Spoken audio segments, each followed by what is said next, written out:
entrepreneur and expert in the field. Every product we develop is really inspired by some of the real life experience that we have with our son.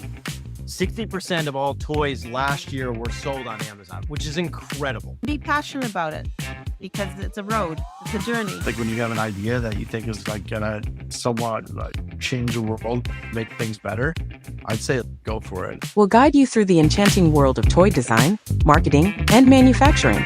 Now let the unboxing begin. Welcome back to another episode of Toy Business Unboxed podcast. Today is my honor to have Nick, one of the co-founder of Weird Giraffe Games. Nick is a former rocket scientist, a pilot, and also someone I have been helping bring more than 20 crowdfunding campaigns to life.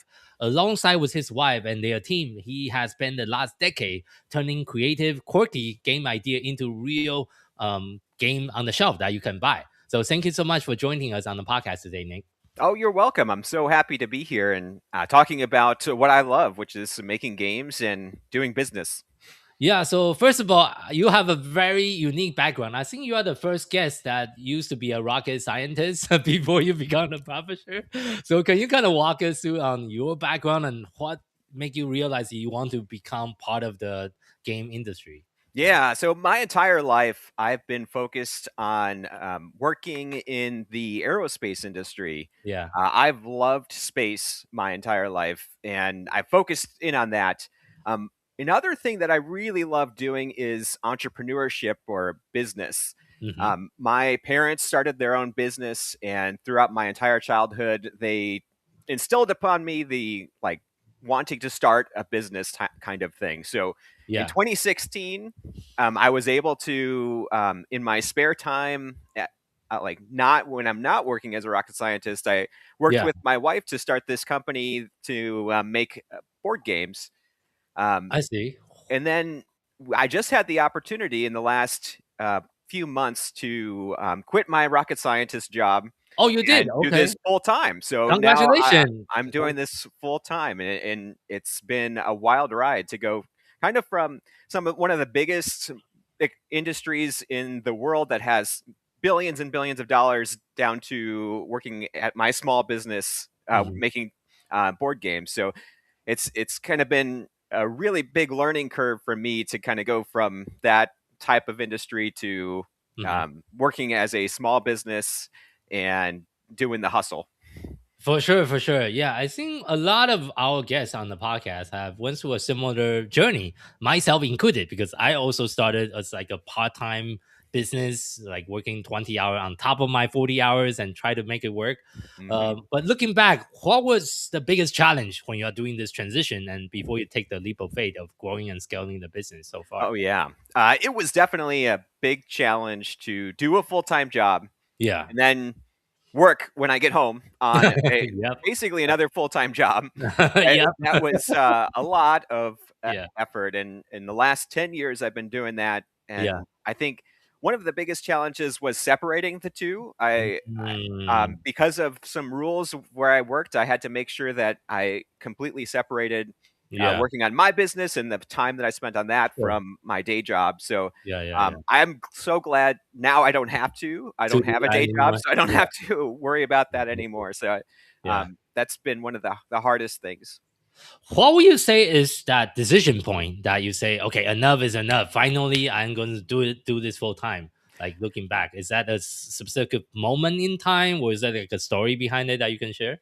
Yeah, I think there is a lot of things that came into that decision point. I think it's really important to make sure you have a plan and make sure you have a financial plan and essentially a runway of how long you could do this with kind of making very conservative assumptions about the money that can come in from this. So what I did was over the last 15 years or so, we've been saving up from my day job and this business and building up to have the so right now you mentioned we have over 20 different products that we've got on sale. So we have a big library of stuff. We have a number of different goals where we're reaching out to potentially make some partnerships to do licensing in other countries. And so we have a big plan. We have number of different Kickstarter campaigns planned for this year. Mhm. And the most important part is we have savings Mm. from that we put away to kind of, and we've made some conservative assumptions that I could do this for about a year or two, Okay. assuming we don't get any more or the business kind of craters, Yeah. and our lifestyle and our lives are still okay. That's a very good plan. That's something I would suggest for someone that's also thinking about full time, like going it into full times. Just like running any businesses, there's always risk behind it. It's always good to have some like cushion, like at least some safety net in case. You should have at least 6 months of like saving just in case if the business doesn't scale or doesn't make as much money and profit as what you might think. So that's a very good thing that you did that before you make that transition. So what are some of the major challenges now you are doing it full time? Do you have a new set of challenges that you're dealing with now? Yeah, I think the new set of challenges is going from so it's mainly been mostly just me and my wife Yeah. doing this full time, and we've Okay. had some help from contractors outside Mhm. of this. But my major challenge has been letting go Ah, of things that delegation. I've done Yes. before, Yes. Yes. delegating. Yes. Now that I want to do it faster and I want to scale up higher, I need to delegate. I don't have the time. I can do all the different tasks that are Yeah. required, but I just don't have the time to do them all right now today. So I'm Yeah. learning how to delegate those out to different places. We brought on a number of new partners and employees to help us out with Mhm. all of this, and I've just been learning how to work with them. I Mhm. haven't really had much management experience, and Mhm. especially in this world, it's completely different than my management experience in engineering world. Oh, for So I've sure. been learning how How to to, work yeah, with creatives and creative. work with logistics type of partners and Mhm. licensing type of partners, and make sure that everybody has what they need to keep Mm. going and keep working. For sure, for sure. How big is the team now? So, Yeah, so right now we've got over 10 different people that mhm. do some sort of facet. And we've also started working with some more major partners to take on Okay. major areas Yeah. of the business.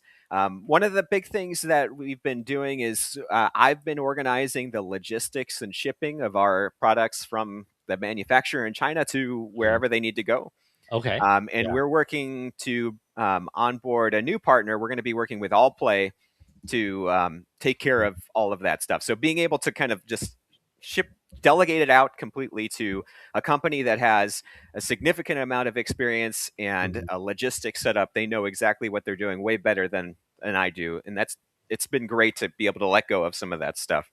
For sure. Yeah. And one more thing I want to touch on, or I guess elaborate on, is when you talk about delegation. I think that's something that a lot of the business owner and entrepreneur we all struggle with. I think my philosophy is along. Obviously, sometimes we want to be a perfectionist and try to do everything correctly Hmm. ourselves. But it's actually better for someone else to do it at 80% of how much we can do instead of doing everything ourselves because you're just going to drive us nuts. Oh yeah, Try to do everything. I've So, been really struggling with that and trying to take the mindset of if somebody else can do it, they should be doing it, not doing it. me. I Yeah. should be doing the Yeah. things Yeah. that only I can do. I think I Yeah. learned that from what was it, the 4 Hour Work Week book. Uh huh. Uh huh. Uh-huh. It Yeah. basically delegate out anything that you can do, and Mm, then you've got it exactly. I think one of the traps that we as creators who have been doing this for a long time, 10 years, we've been yeah. doing it the way that we want to do it, Hmm. and just because somebody does it different, and it may not be up to our standards or up to what we want it to be, Hmm. doesn't mean it's wrong or Yeah. it's bad.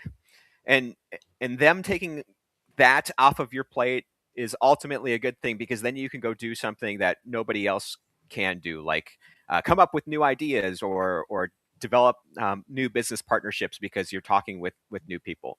Yeah, that's a very good point. And actually, there's a very easy exercise I'll recommend for you to do. And you can do it on a piece of paper, or if you prefer spreadsheet, you can do it on a spreadsheet.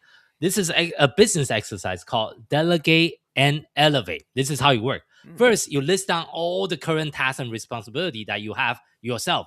because you might be wearing 5, 6, 7 different hats inside a small company, which I do myself when I was scaling. But right now I have 22 employees, so I couldn't do all the tasks myself anymore with the scale of our size. So with this exercise, after you list down all the tasks and responsibility, the next thing you want to do is start putting tasks into 4 different buckets.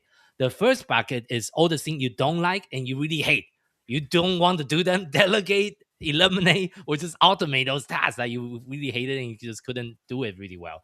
The third, then the next category is the thing that you don't like, but you kind of can do it. You can do it decently, but you just don't enjoy doing them. Also, delegate and try to delegate, automate, and eliminate those tasks as much as you can. The next category is a little bit tricky. This is where a lot of people get stuck on, is the type of task that you like and you are good at. Some people will continue doing those because you kind of can you can do it and you kind of like them. You don't really hate doing that. But the final list of category is called the zone of genius. It's the type of task that only you can do as a founder, and you do it so well and you love it and you really bring your energy by doing them. For me as the owner and the founder is connecting with people, connecting with different partners, and like coming up with directions and like leadership for the team. That's for me. But this is a very simple exercise that you can do, that I would highly recommend. And also for our listener that's struggling with delegation, this is a very simple exercise. It should only take you about 30 minutes to start writing things down and just like draw 4 boxes and put all the tasks into one of those boxes to figure out, like, you want to eliminate all the bottom 2 categories and try to see how you can focusing only on your zone of genius long term if you really want to grow and have a team of people surrounding you to make the business more successful. So yeah, I think that's a spectacular idea. It really, I think, would help with defining the job descriptions and responsibilities for people as you bring them on. yeah, One of the hard things for me has been, oh well, this person wants to help. Let's bring them on to help us out, and we want to do. Can you handle content creation or content? But it's really unclear about exactly what that means and what those individual tasks are. And something I've learned recently is I need to write very specific job descriptions. With this is the tasks that you have to do. This is the expectations. This is the results that we expect from you. Otherwise, people kind of do what they want to do, and it may not be exactly what you want the help with. It may be the things that you are actually wanting to do and are good at. So being very clear on those expectations. 100%. I really love your idea for that exercise because it can really define, like, these are the job descriptions I need to write. Yeah, pretty much all the things you hate and you're not good at. Exactly. You want someone else to do those. So very simple exercise. And another thing I will also suggest, this is for you and also for our listener, for those of you struggling with delegation, look into hiring help from overseas. Like for us, we have more than 20 employees based in Philippines right now in the team. It's just a lot more affordable to hire from overseas than hiring from the state with North America. And also Philippine English is one of their official language. So some of my employees actually speak better than me because English is my third language. I also speak Chinese and Japanese fluently. So, I still have some kind of weird Asian accent I couldn't quite get rid of. But but that's something to consider as far as and this is a fact I want to share. A lot of people don't know how big of a cost of living gap there is between United States and other Asian countries. For example, this is the latest stats. I actually just asked ChatGPT to make sure I got the right information. The current 2026 average for a fresh college graduate that live in Philippines, guess how much they make a month? Can you guess, Nick? So in like American dollars? In US dollar a month for a full-time position, is it like fresh out of college in Philippines. 3,000 a month? No, that's $400. Oh, wow. $400 Wow. full time. That is the gap. That is the gap of cost of living that a lot of the business owner doesn't realize. Because for the same position you hire one full-time person in US, you probably can hire at least 5 in like somewhere overseas. So this is how you can leverage your resources. And for the business like us, like in the board game industry, we don't really need people in person. Right. I never work with my team member in person. We all work in front of a computer from our own home anyway. Yeah. So why do you even want to hire someone based in US? It doesn't make any sense for me as a business owner. Yeah, something to consider. that sounds amazing. It's something that we've considered in the back of our minds, but really haven't looked into much. Right now, we do have a foreign licensing agent who's working with us with foreign companies to deal with, but getting help from other countries. How do you start? Well, like where's So where's the starting point? Very for good that? question. So the best place to start, I would recommend, is onlinejob.ph. It is an online forum designed for Philippine-based like workers, like remote workers that they are trying to find a job to work in other country. They want to find a job that work for a U.S. company, a Canadian company, or other European companies. That is a really good, like very easy job board to start out with. Just create a job post, like you mentioned, doing that exercise and figure out what are the position you want to outsource and hire. Then just post a job and you can get people for $400, $500 a month for an entry-level position, really affordably. Oh, wow. That's working 40 hours a week, 160 hours a month for you, that you don't need to do all this work yourself. So yeah, how would you compare the quality of the work to maybe like again, something it's you about setting expectation. As long as you set the right expectation with your worker or your employees, and make the job descriptions and the KPI or the key performance indicator very clear. This is exactly what I'm expecting you to do on a daily, weekly, and monthly basis. I have no problem, and I've been doing this since 2016. It's going to be 10 years for me as well, hiring from Philippines. So, and I always wanted to outsource from day one because I, just like you, when I first started, I also have a full-time job. I have no time. I have to have people. I have to delegate in order for me to get things done. So yeah, but I would just say hiring is same as hiring from any other employees in US. You set the right expectation. So wow, yeah, and I've corresponded with some of your employees so far, and to me, I feel like I wouldn't have known that they were not in the United States. yeah. The 90% of our team is based in Philippines right now. Wow. Besides me and my sister, it's a family company. So me and my sister is based in US. Then the rest of the team, everyone else, is based in Philippines right now. I know some people like to hire from India or Pakistan, but I just prefer all my team to be in the same country. Some people like to hire one from each country. I've seen that's too much for me. I prefer to keep everyone in the same country. And for example, this year during the summer, me and my sister actually flying into Philippines to have a company retreat in person with the rest of the team for 5 days as well. That's amazing. That's great. I think that's an important thing to do. That if I do definitely believe there's a lot of benefits for working remotely and working with people from all around the world. I do think it's also very important to get FaceTime with people every so often, just to connect as people.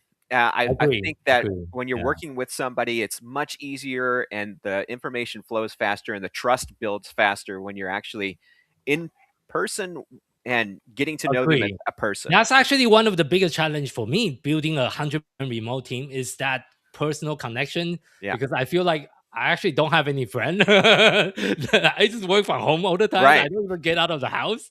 So it sometimes can be very lonely because when you have a day job, you go to office, you can chat to people over the water break or like coffee break or whatever. But when when you are the entrepreneur, when you are the owner and you work from home, you have like no one else to talk to besides your employees. So that is like a challenge in itself. And that's actually very common in the toys and game industry because a lot of us just work from home. We don't have an office or anything, The cool thing is about board games is that oftentimes if you're in a major city, there is most likely a group of people that get together every week and play board games. Yes, that's true. So it's a great way to test your products, to get to know people in real life. I make it a absolute priority to at least go out of the house every day to see some people, and to at least once a week go play games with a game group. And then I'm sure that there's also small business groups in every major city. Do you also run your own game group as well, or is just attending someone else? I have delegated that task to one of my friends down the street. And he's done a spectacular job at running the group. Great job for delegation. Yes. So we have run game groups in the past, but that does take a lot of effort. Time. How about tournament? Because you have so many games now in your product line. Have you think about running your own tournament for some of your games Yes. too? So we're actually I'm delegating that task also. Okay. Okay. We're teaming up with a group that does a board game convention Oh, every nice. year in Okay. the local Houston area, Oh, nice. and Okay. they are Okay. going to help us run tournaments at Tournament. different Okay. stores with Oh, like a wow. championship at the convention in May. Oh, So that's going to nice. be super fun. That'll be a fun event. Yeah. Which game is that for? That is for our new game Reef and Ruins. Oh, That okay. was Okay. Okay. on a Kickstarter last year, and it's going to be shipping to backers in April. I see. I see. I What's really see. neat about this game is you can play with 100 people Oh, all at really? the same time. Oh, wow. How does And it, that work? If you don't mind spending a minute talking about the gameplay and how does it yeah, work? so how it works is everybody gets a sheet, kind of like Yahtzee, where Yeah. and then there's a dice roll, Okay. Okay. and you get to decide what happens on your sheet with the Okay. dice that are rolled for everybody. So what we'll do is Oh. we'll put the dice up on a big screen, and then everybody will Oh. decide what to do with the dice, and you play 16 turns. Oh, whoa. And then whoever Interesting. has the highest score at the end of the game wins. And so So you can you play with 100 people and just see whoever has the highest score. almost like a bingo, kind of. Yeah, it's kind of like bingo, but in this Bingo, yeah. case, it's like This if is- bingo had a whole bunch of like combos and puzzles that you could do. Oh, I see. Where if I More put the complex dice in this in area, this area. Okay. it can trigger a bunch of Trigger different a bunch of actions, stuff. I because see. I got an 064 over here, I get a whole bunch of more numbers on Aw. the other sheets. How many dice for each of the round? You say 16 round. How many So there's dice? 3 dice Three that are dice rolled per round. each Okay. round. Okay. Yeah, Then you can allocate the dice to different slot on the board, I guess. exactly. Okay. You got Okay. it. Mhm. I see. I see. Okay, very very interesting gameplay mechanism. And I know you're very prolific, obviously, as a publishing company. How do you get all this idea of the new game that you're publishing and coming out? Yeah, and that's another important thing to learn as a small business owner. Everybody's all about the hustle culture. I got to be working Yeah, 100 hours a week, 100 hours. 24/7, right? Yeah. It's important. We've learned that it's important to take a few hours every day and take a break and Yeah, go that's outside important. into nature, walk around. See, we're Okay. in Houston, Texas, so we get to go to the beach every so often. Oh yeah. Just And not we doing just love summer. You get just to sitting do on the this. beach, and my wife and I are just sitting there, Okay. and we just kind of think about things, and that's where we get a lot of our really cool game ideas. Oh, okay. That we wouldn't have got if we were just kind of hustling, doing True. things on computers all the time. So Okay, that's a good piece of advice. Just go out and decompress, and sometimes let the idea flow through you as well. yeah, it's And- really hard for me as a new business owner to kind of accept that I as part of my job I need to take a break. Yeah, But sometimes it's you very need to- important. That's very important. I have the same problem as well. Sometimes you kind of need to slow down to go faster. Yeah, It's kind of counterintuitive. exactly. But it Yeah, is true. and I've seen a lot of yeah. startups think like, oh, I got to keep doing something. Then you get burned out. But you get burned out, or you kind of spiral around in Yes, directions where if you would have yeah. stopped and thought for Yes, 5 yes, minutes, yes, you would have yes. figured out that I could have cut off a week's worth of work by just doing Yeah. this thing. Yeah, because this is also a common thing I see, because with our podcast, we have interviewed almost 180 entrepreneurs within the industry already. hmm The most common struggle people have is like a lot of people started as a designer, but then when they become a full-time business owner, they struggle with the business side of things. Yeah. They can come up with all the design, but they don't know how to do marketing, hiring, delegations, and all the other business stuff. Like for you, do you have any piece of advice based on your experience that you want to share with some of our audience on how to deal with some of those Yeah, struggles? and I've kind of So- realized that because I grew up with my parents as entrepreneurs, that I have basically a cheat code over other people who I see. have never thought about business. Yeah. And I've taken accounting classes in Oh, my okay. you did. Okay. my schooling, and so Mhm. I've realized that I have a leg up over see. other people. But it's important. I think it goes back to the delegation Mhm. in figuring out what you're good at, and as soon Yeah. as you can, bring on a partner or somebody who can help, who's really good and wants to work on like the business aspect of Yeah. things. There are people, and the problem is, as a designer, you may not be in the circles Mm. of the people who really love doing business and Business accounting stuff, and yes, yeah. marketing and Yeah. such. Yeah. And so I think it's important to like get out of your designer circles and maybe at some business to business trade shows. We were talking earlier about Gamma. And going there and meeting people who are there to provide that kind of service. And I think that's the really important thing is that if you want to really grow and scale, you've got to work with a team. You can't do it on your own. Yeah. You will get burned out for sure. I think there's a wonderful business book I will also recommend, which I read. It's called Who Not How. That's a book about like how to find the right people, about delegations, about scaling, team building, so all that kind of stuff. So that's also another really good. I'm writing this down because that's one of my big things is I want to try to improve my business skills. I'm an engineer by trade and by schooling. Business is just something that I've kind of because it doesn't matter what type of business, either you are in the toys and game industry or not.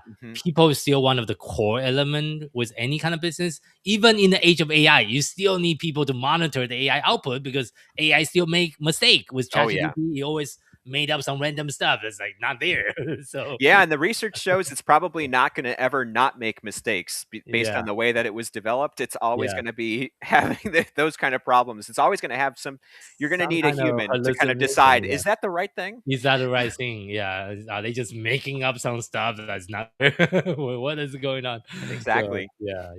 So, so that's definitely a very, very important aspect. So my next question is looking ahead here in the next 1, 3, or maybe 5 years. What is your vision for the company and what is the goal you have set for the companies? Yeah. So my vision is to bring on more partners to help us really scale. So we could focus in on the things that we love, which is making new games and products. We have a big roadmap for this year where we want to do up to 4 crowdfunding campaigns. We are so excited for this one. It's called Logic and Lore. It actually came out at Gen Con last year and then sold out almost immediately. Oh, congrats. Thanks. Yeah. The problem is now we don't have people want to buy it, but we don't have any to sell. We don't have any copy. So what we're doing is we're coming back to crowdfunding with it and a new expansion. But we're so excited about that one. The reception has been amazing, and throughout the game forums, it's ranking pretty high. So I'm excited to see where that one goes and if it can turn into something that we really support with tournaments and to kind of make that put us on the map title into the major the space, because we've been kind of in the niche kind of area where this one I'm hoping will help break that barrier. I see. But we're also wanting to cater to our niche of kind of weird games with weird themes and mechanics. I have behind me a game called Way Too Many Cats. It's got a whole bunch of cats on the front. We're going to have a second edition of that with a whole bunch of more cat games coming out. Nice. And then I'm super excited about a project that we haven't announced yet coming in 2027 that I think is going to be really helping to redefine the genre of games and two-player games. So that is kind of our roadmap. And hopefully we can turn this into some product lines that we support for the next 3 to 5 years. Yeah, and one thing I think is very unique with you is you have launched over 20 different Kickstarter campaign, right? Right. What are some of the things that you learned along the way? Because not a lot of people have did 20 of them. Yeah, we started in 2016, where it was still relatively a new thing, and you can kind of put together something on cards and just take a picture of it and say, "Oh, I'm going to make this. Trust me, it's going to look amazing." Yeah. To right now, where you basically have to bring a finished product onto crowdfunding. Yeah. So some of the big things that I've learned is, it goes back to just the delegation. Before I would do a lot of the work, like the graphics design and the layout and such, and bringing on help. I just can't say enough about how good people who are really good at things can make your product look when you ask them for help. So that's been one of the biggest learning, I think. It has been like bringing on a graphics designer to help us out with making our graphics look very professional. Okay. and bringing on some people who are really good at reading and correcting rule books to help make those look good as Okay. well. I see. So that's been, I think, the major thing is that at the beginning it was just me and my wife, and we I did see. all of it. We had a local artist or a friend that helped out with art. To now, each of our campaigns is probably at least like 8 people that have some sort of Okay. input into the whole What kind of process. strategy do you recommend marketing wise? Do you do a lot of meta campaign leading up to the launch, email leading up to the launch? What are some of the strategy that's working for you? Yeah, so now? marketing, it's all about the number of people that see your game Yeah. and then want to know more about it. So Mhm. we do a combination of going to different game conventions Conventions. Okay. and like Okay. meeting people face to face and Okay. showing them, hey, look at this, it looks great, and then getting their email address so we can Yeah. make sure that they can follow along with the Follow the campaign. campaign. Yeah. Okay. In this case, we are trying some new things for the upcoming campaign of Logic and Lore. We Yeah. have a list out there. So Okay. if you go to the website now, Mhm. you'll see that you can sign up for some free upgrades. Oh, okay. Only if you sign up before the campaign Before the starts. campaign. Okay. You Okay. can get about $15 worth of free upgrades Upgrade. Oh, just okay. by giving us your email address Email. Okay. and letting Okay. us send you That's a some way. emails. That's a good way to do it. I know some company also like to take like a $1 deposit. It's like a deposit campaign almost. Have you tried that? Yeah, As part so of the and low I've strategy? heard about that. Yeah. I've seen that people do that. Yeah.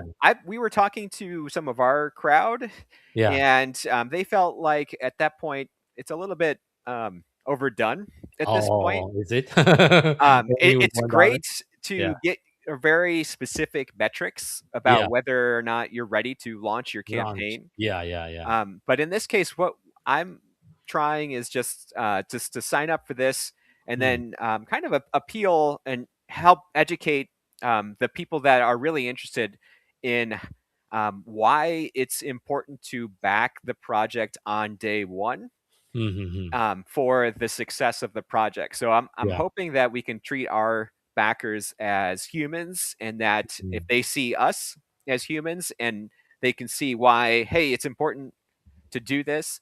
Um, I'm going to go down that route rather than trying Mm. to kind of, I don't know, coerce them Mhm.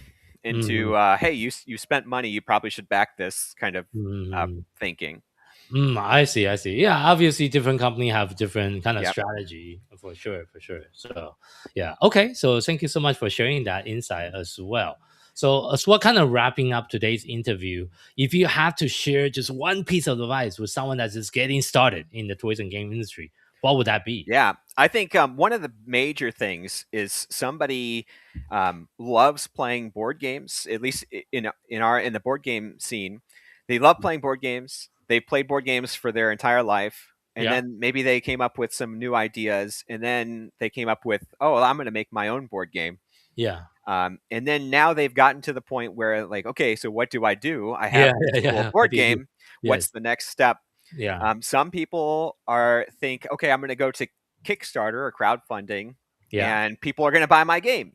They're going to love it, and Mhm. they don't realize how much work it Work is it is behind it. to Yes. Yes. Yes. do Yes. to There's a publish a lot of game, to work. get it manufactured in bulk, Yeah. and work with partners in China to get that manufactured and do it Yeah. cost effectively, and the logistics it Mm. takes. Yes. If you Yes. Yes. want to design games, there are people who just do that, and then Yeah. they pitch their designs to publishing companies Publishing, to yes, take for care of all the licensing. rest. So Mhm. I think the most important thing to think about is to be really truthful with yourself and whether Mm. you want to do the work that it requires, Mhm. because at some point Yeah. you'll realize that you're spending maybe 90% of your time on, or to 95% of your time on things that are not designing board games. Yes, yes, yes. It's all the other business stuff that you need to do. Exactly. Yep. So yeah, okay, that's a very good piece of advice, and thank you for sharing that two kind of two paths. Yeah. And it's really self-publishing is almost hard like to running your own business. So yeah, exactly. And it's really hard to be honest. At least for me, it's really hard to be honest with myself. Like, yeah. oh, I could do it. But I would say take a look at some of the resources out there. We Mhm. have some blogs on our website at weirdgiraffegames.com about Yeah. like the work that we do. Yeah. And then I would highly recommend checking out Stonemeyer Games and Jamie Stegmeyer, the owner of that okay. He's got so many blogs about Mhm. about the work that needs to be done to make a Needs to be Kickstarter done. campaign successful. Successful. Yeah. It's a lot of work behind the It's a scenes that you lot don't of work. see. Yeah. Yeah. I see. Yeah, thank you so much for sharing that. So for our audience and our listener that would like to learn a little bit more about you and your company, where is the best place for people to find you online? Yeah, I think the best place to find me online is by going to weirdgiraffegames.com, Mhm. like it says Okay. behind me. It's Yeah. kind of hard to spell, and we tried to get a shorter URL, but Yeah. all of the rest of them were taken. So Okay. Yeah. weirdgiraffegames.com, you'll find Okay. links to our upcoming Kickstarter campaign for Logic and Lore Second Edition with the variants expansion. And you'll Okay. find about us and all contact information. Okay. And I'm very happy to answer questions if people have questions or point them in the right direction for resources. I see. Okay. Thank you so much. We'll make sure we put that in the show note. And thank you so much for your time today, sharing your story, your journey, and your experience with the rest of our audience here Yeah, today. thank you so much for having me, Jason. I really appreciated you guys reaching out, and I love talking about this stuff. So I'm more than happy to talk to anybody who has any questions. For sure. Thank you so much for so willing to share. And thank you for our audience for tuning in to this episode of Toy Business Unboxed podcast. I hope today's conversation gave you some practical insight and fresh inspiration for growing your own toys or game brands. This podcast is proudly brought you by Toy Launch, a leading marketing and growth partner for toys and game company. At Toy Launch, we help brands scale on Amazon and beyond through full service account management, advertising, SEO, creative, catalog optimization, influencer marketing, and more. If you're looking for a proven team that understands the toys and game industry and digital marketing, we're here to help. If you want a free personalized strategy session for your brand, your opportunity, and your best next step, you can schedule a free consultation session with us. Just visit toy-launch.com/schedule.